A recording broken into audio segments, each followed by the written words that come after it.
The next morning, Isabella got up and do her usual routine with her dog Rex.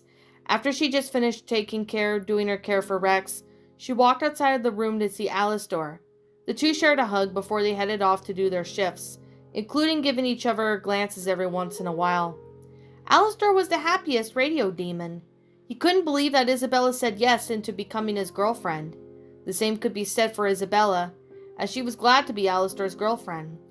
The two were excited for their romantic date night later tonight, and they had decided to let their friends figure out that they're dating. When that night had fallen in hell, Isabella was in her room getting ready for a romantic night with Alastor. She did find a nice dress and did her hair. Once she was finished with that, there was a knock at her bedroom door. Isabella opened the door to see Alastor, who was the one that knocked. She looked at the radio demon and smiled. "Good evening, my dear. I bet you're ready," Alastor said. "Of course I am," Isabella said, as her deer tail was wagging in response. The two demons headed down the hallway to the dining room. It was empty as the hotel guests had left a while ago, so Alastor and Isabella had the whole dining room to themselves. Alastor seated his girlfriend, and then he sat himself down across from her. "I hope you're doing well tonight, my dear," Alastor said as he made jambalaya appear for himself and Isabella. "I am, Al. This is great," Isabella replied as she chowed down on her food. Alastor was surprised that Isabella was eating fast. "Whoa there, Izzy. You're gonna get indigestion if you eat too fast." "Ha ha ha," Alastor chuckled. "Sorry about that. I just really haven't eaten all day," Isabella replied. "Fair enough, my dear. Ha ha," Alastor laughed. When the two finally finished their dinner, they started to do a slow dance in the music in the room. Isabella felt safe whenever she was with Alastor. She had laid her head on her boyfriend's chest, and Alastor felt his heart flutter with love. His deer tail wagged in happiness as he felt that Isabella loved him as he loved her. As the two kept dancing, angel dust peeked from another room. He could see that Alastor and Isabella were now dating, so he left out of sight and went to watch TV. Isabella and Alastor both sat down on the bench together, tired from all the dancing they did.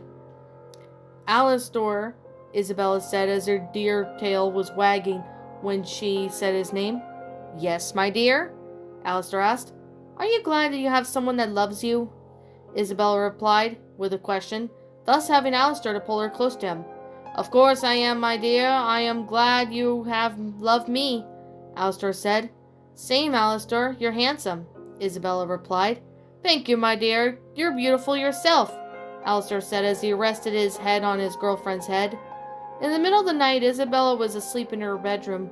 She was having a romantic dream, mainly about her and Alastor doing something really fun, like what all couples did. She really enjoyed the dream. Isabella was all of a sudden woken up by knocking, followed by a voice from her bedroom in her hotel room. "Izzy, are you okay?" Charlie called out from the hallway. Startling Izzy from her sleep, Isabella fell off the bed and she saw and heard that someone had called her. She got up and put her robe on, and then opened the door to see that Charlie was the one that was calling for her. "Hey Charlie, were you calling me?" Isabella asked. "Yeah, I was," Charlie said. "Are you okay? You were sleep-talking a lot last night." "Yeah, I'm okay, Charlie. I just really had a weird dream. Romantic one, in fact. Did you and Vaggie think I was having a nightmare or something?" Isabella asked. "Because if that was the cause, I would have been in tears right now." "Yeah, but at least you're okay," Charlie said. "Anyways, I am busy with the hotel today, but I just want to check on you." "Thanks, Charlie," Isabella said. A few minutes later, Isabella was getting dressed when Vaggie knocked on the door. She did hear her sleep talk that maid Isabella did last night. So Isabella opened the door to see Vaggie, and she didn't look too impressed. "Hey, Vaggie, what's up?" Isabella asked her friend. "You were making a lot of sleep talking last night and kind of woke me up," Vaggie replied, feeling a bit annoyed. "Sorry, I didn't mean to wake you up," Isabella said. "Plus, you kind of woke up some of the guests here," Vaggie told her. "Sorry about that again. I was just having a romantic dream," Isabella replied. "I'll apologize to the guests I woke up when I walk out." Anyways, how's the hotel doing? Getting more people to stay. That's what it looks like today, Vaggie said. Then Isabella got dressed and then headed out for the front of the hotel. Alastor was in the kitchen making breakfast for his girlfriend. Isabella smelled something wonderful in the kitchen, so she headed towards the kitchen where the smell was coming from. Alastor was cooking breakfast. "Hello, Al," Isabella said as she walked in the kitchen. "Hello, my dear. I hope you slept well," Alastor said as he finished making breakfast. He and Isabella entered the dining room together. They both sat at the same table. Breakfast was some breakfast burritos with hash browns. "I slept very well. I had a romantic dream last night," Isabella said as she dug into her breakfast. "Really? What kind of a dream was that, my dear?" Alastor asked her. "Well, it's a romantic dream that we sometimes have," Isabella answered. "Oh, what dream was it? If you don't want to tell me, I understand," Alastor said. Isabella walked over to Alastor and whispered that she had a romantic dream. Alastor had a reacting to it. In fact, he kind of had a feeling that dream was definitely something. "Well, that's something that happens." "Have you ever had one of those before, Alastor?" Isabella asked. Can't say I have," Alastor replied, although he did have a romantic dream of him and Isabella, but he wasn't ready to tell her that yet. Not now, anyway. "Anyways, we have Mimsie's concert to attend today. She invited us. She has also asked me if you want to hang out with her sometime." "That could be arranged. She does want to spend more time with me," Isabella said as she finished her breakfast and then headed to her room to change. Once she was finished getting ready, she walked out of her bedroom door to see Alastor. "Shall we, my dear?" Alastor said as he held out his hand for his girlfriend. "We shall," Isabella replied as she took Alastor's hand. They walked to Isabella's car and they took it to Mimsie's concert at the stage in hell. Once they got to the stage, they have received their tickets and headed down the stage where Mimsy sings. Throughout the concert, Isabella watches her sing as she daydreams about her and Alastor singing together. Alastor notices Isabella daydreaming and gently taps her shoulder to make sure she was okay. Isabella responded by telling him that she was okay, and the concert continued.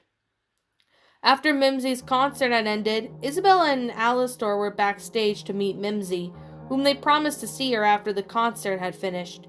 "That concert was amazing, Mimsy. Your voice was beautiful on stage," Isabella said. "Thanks, Isabella. I'm glad you like my singing," Mimsy replied. "Me and Isabella have something to tell you, and it's great news," Alastor said. "Really? What is it?" Mimsy asked him. "Isabella and I are dating. We have become boyfriend and girlfriend now," Alastor said, holding Isabella close as their dear tails wag in happiness. "Wow, that's awesome for you two. Congrats," Mimsy said, as Alastor kissed Isabella's forehead as she giggled a smile. After the concert, Alastor and Isabella headed back down to the hotel. Upon arriving back at the hotel, Isabella and Alastor had a glass of wine and they were in the dining room of the hotel. "Would it be for lunch, my dear?" Alastor asked his girlfriend. "Well, I could go for some tacos with sour cream and extra cheese," Isabella answered. "I was going to say the same thing. Here you go." Alastor used magic to make a plate of 5 tacos appear on the plate for Isabella and himself.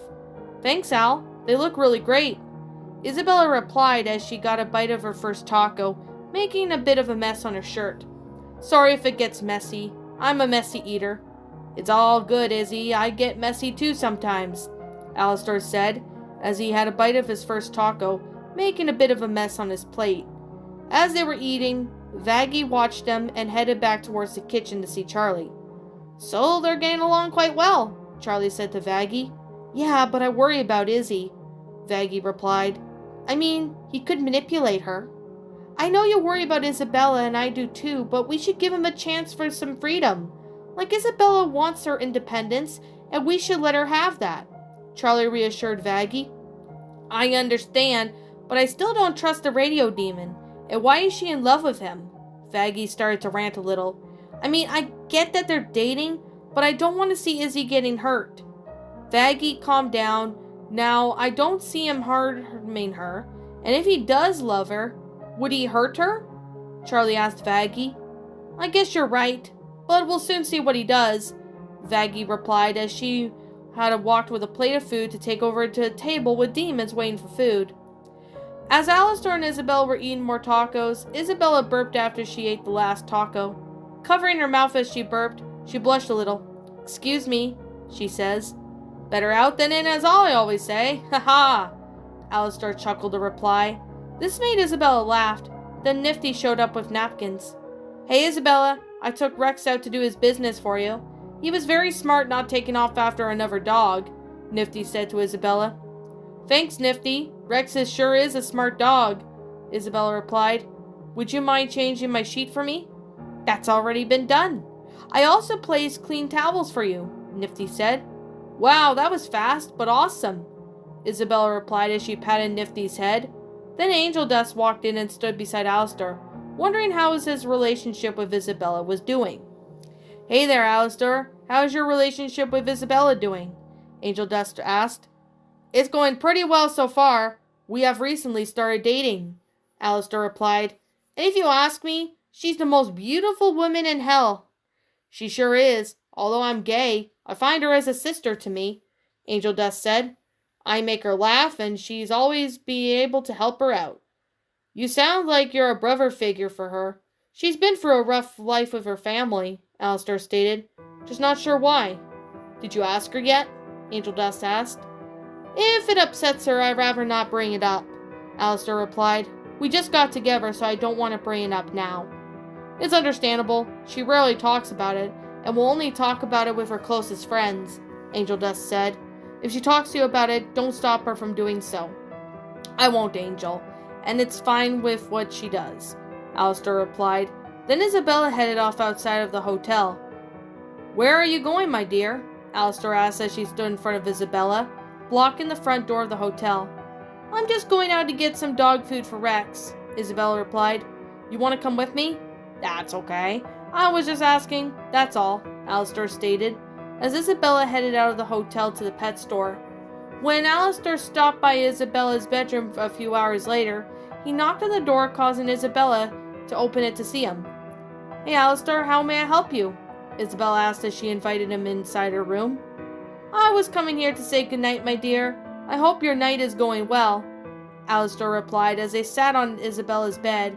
Then Rex jumped up on her bed, startling Alastor. "Ah, keep that beast away from me." "Alastor, calm down, dude," Isabella instructed, then turned her attention to Rex and calmed the dog down. "Rex won't bite you. I understand that you're afraid of dogs, but why is that?" "Well, it involves how I died," Alastor sighed as he began to tell his story. "I was walking in the forest one day when I was attacked by dogs. I tried to fight back and stop them, but they overpowered me. The last thing I saw before I died was a shotgun, and I was shot." "Oh my God! I'm so sorry that's happened to you," Isabella said as she noticed Alastor's eyes starting to have tears. "I can promise you this now, that Rex will not hurt you. He will only attack anyone if he feels that he is threatening or protecting me or my friends." With that said, Rex sniffed at Alastor's deer tail as he looked nervous and unsure about Rex. "Rex won't hurt you, Al. He's just gotta get used to him," Isabella said as she guided Alastor's hand towards Rex. He sniffed at Alastor's hand before licking it. "Ha, that tickles," Alastor chuckled. "He seems to be a nice dog." "Yeah, he is a nice dog. He wouldn't hurt anyone who's friendly to him," Isabella said. "He's just a curious dog. I'm sure he has a great owner who would look after him." Alastor pulled Isabella close to him. "You're always a very stunning, my dear. Why don't you like being touched by other people but me?" Isabella asked. "It's just I like you a lot, and I trust you very much," Alastor answered, as he ruffled her hair and Isabella's deer tail started wagging. "So, is there anything else you want to talk about before bedtime?" Isabella asked her boyfriend. "Just want to tell you something, although it may be hard for you to take in," Alastor replied, while frowning while being saddened by his past. "You could tell me, Alastor. I understand if you don't want to talk about it," Isabella said, noticing Alastor's sad expression on his face. "Well, it's just, I assume you found out from people that I was asexual, right?"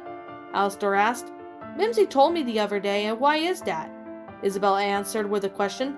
The truth is, I'm not asexual. I'm a straight male, but I just never wanted to say it out loud, Alastor began. I was just worried that no one would want to ask me out. A lot of people think I'm crazy and judge me before they get to know me more. So about me being, well, that is just a cover-up to protect my real identity. I know it was wrong of me to lie, but I just want people to stop judging me by the way I am. I'm not judging you. You're a handsome young buck at that, Isabella reassures Alastor, making his deer tail wag, knowing that Isabella isn't like how the people were treating Alastor in the past. I'm glad you understand that, my dear. Glad we're both on the same page together, Alastor said, relieved to hear his girlfriend was accepting him by letting him share his feelings with her. I have a truth to tell you, but please don't be mad with me on this. Only Charlie, Vaggie, and Angel Dust know, Isabella said, looking away as if she did something to piss someone off.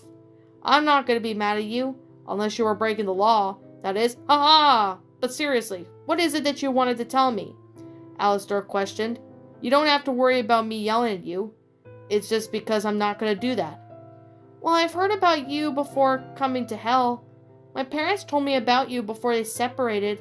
They said you were close to my dad on Earth, like past life. Isabella began to explain her backstory. My parents were both born in Louisiana, and my dad was working as a radio talk show host when he met my mom on Earth. My dad used to talk about you to my mom, as my dad didn't really care what my dad talks about at work. You were a kid when he mentioned me. If I could remember my past life before hell, I met your father and we were partners back then, Alastor recalled, remembering his past life before hell.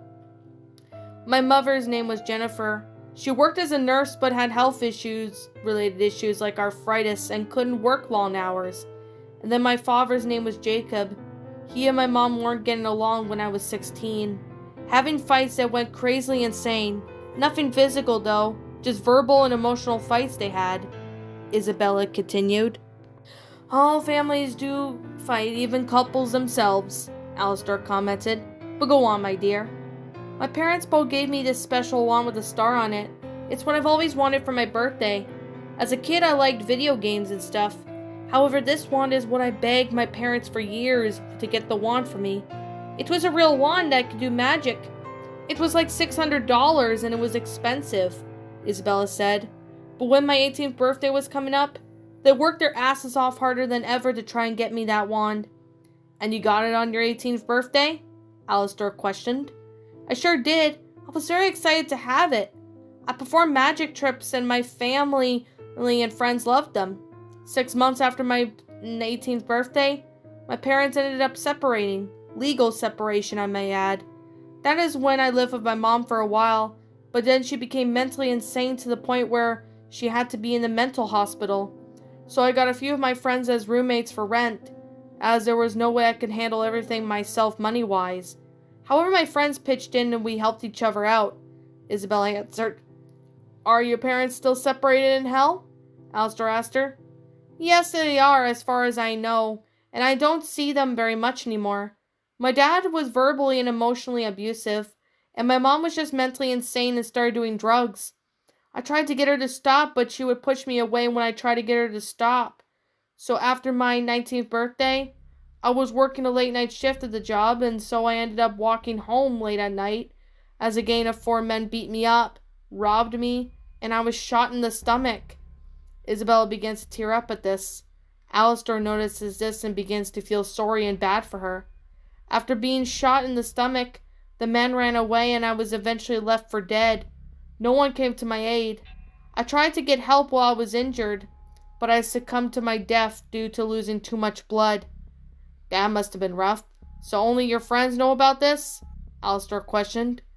Yes, and that story has not been told by anyone outside my friend circle. And well, now you know about it, Isabella replied. We both have something in common. We both have been shot is how we died. I was attacked by dogs and was shot, while a gang beat you up and shot your stomach and you bled out, Alastor said. Yeah, I only lived for a little bit before I bled out. You shot in the head was instant death, Isabella stated. However, with us being a couple, there is something you must do. Alastor smirked. What is that? I hope it isn't anything bad, Isabella said with uneasiness. It isn't, I assure you, my dear. I want to ask you to be something for me, Alastor replied. What do you mean? Isabella asked. For one thing, I did a willing bride. Eventually I have to settle down and have a wife by my side, maybe have kids, spend the rest of my life with someone I know. I hope it isn't too much to ask, Alastor stated. It isn't, but there's one thing I gotta mention. You don't think this is a bit soon? Isabella replied, questioning him. No, I don't think so, my dear, Alastor answered. Is there something you must wanted to contribute to this? Well, I was thinking that I could date and fall in love with you first, and then after that, you would have to ask me if I would marry you. And then I say yes to that, and then we'll get married to you, Isabella explained, being as reasonable as she could be. I understand, my dear, but will you accept my deal as being my bride? Alastor asked as he held out his hand with the moon necklace on it. Once Isabella's eyes the necklace in his hands, she is amazed at its beauty. The moon was silver as the chain being gold. She really liked the necklace and imagined wearing it around her neck. But accepting the radio demon's deal, however, that would mean that she would only belong to him, and no one else can have her. It's a deal, Alastor. I will be your bride, Isabella finally said, making her decision. That's wonderful, my dear. I also want to know that accepting this deal will mean that I would tend to your every need, along with the hotel staff here. And accepting this deal will mean no going back, and you will wear this necklace as a token of you willing to be my bride. Alastor replied as he put the moon necklace on her. Ah, you look fabulous, my dear. That necklace really shines the moon on you, Alastor said with joy in his voice. I love it a lot, Al. Did you buy this? Isabel asked. I bought it for you, my dear. For a willing bride you will always be safe, with this token of our deal, Alastor answered. And by the way, I'll make us some jambalaya for dinner, and we'll get your dinner ready with my deal. Wait till everyone hears about you being a willing bride. Alastor excitedly said that, as he left Isabella alone in her room. Isabella had gotten into what Alastor's deal was, with her being his bride, and she was going to have to accept that what she accepted to be. She never thought of being someone's bride for her entire life, as she gets married, but she wonders how Charlie and the other friends would feel once they heard the news.